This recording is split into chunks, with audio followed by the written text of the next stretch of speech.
Okay. Malo. Diba? Nandito siya sa may hiring ng mga vlogger. Oo.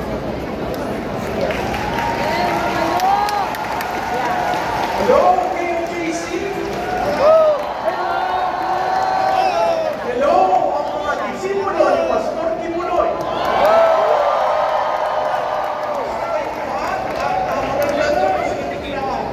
Ako'y pinakiusapan na magsalita. Usually, nasa likod lang ako. Usually, na-interview ng SMNI. Bakit ako parating nagpapa-interview sa SMNI? Isang rason lamang po. Yun ay dahil sa ginawa ko sa SMNI. Kaya tuwing nag-iimbita sila, ako'y pumupunta at nag-explain. Maraming salamat sa SMNI. Alam po nyo, napakahirap kumampanya na walang kandidato.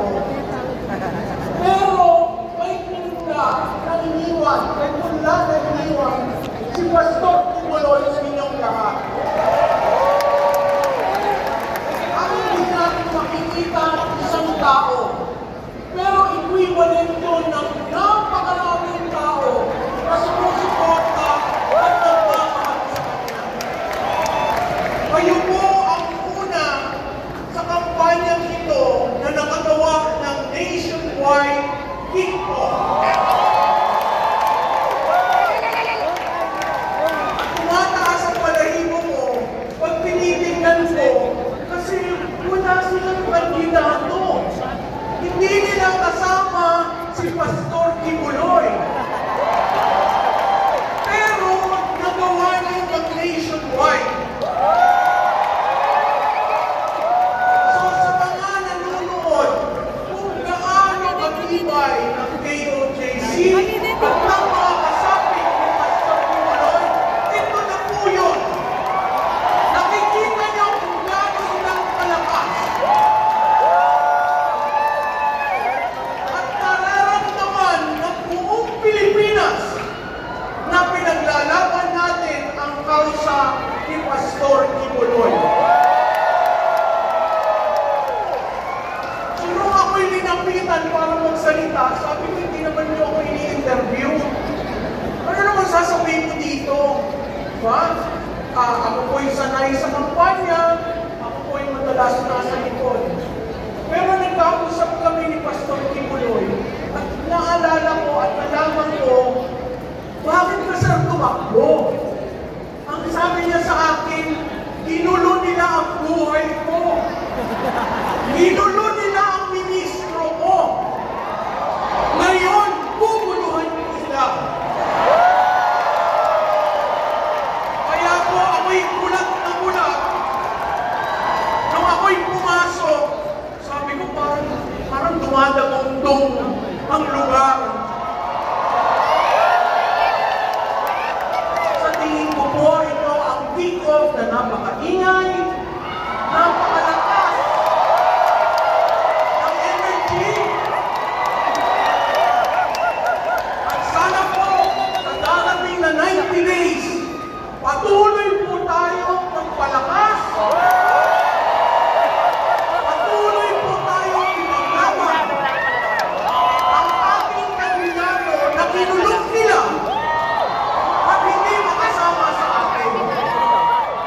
Tatandaan po nyo sa kampanya, ang gusto ng taong bayan, bago. Ang gusto ng taong bayan, hindi yung recycle. Ang gusto ng taong bayan, hindi yung nahalal ka na noon, wala ka naman ginawa. So ano ang hudyat ng panahon? Ang hudyat ng panahon ay bagong mukha at bagong pangalan. Kaya kahit wala akong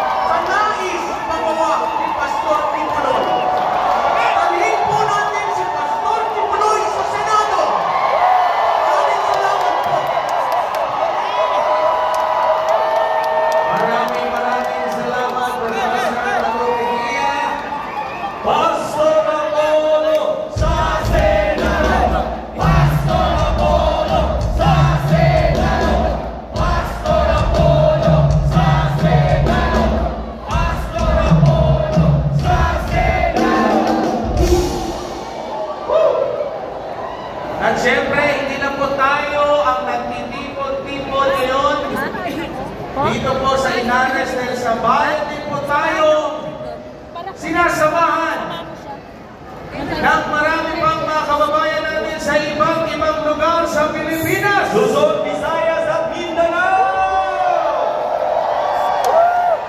Ipakita natin anong numero ang iboboto natin sa Senado. Hindi ko kayo nalilinig! Yan naman ang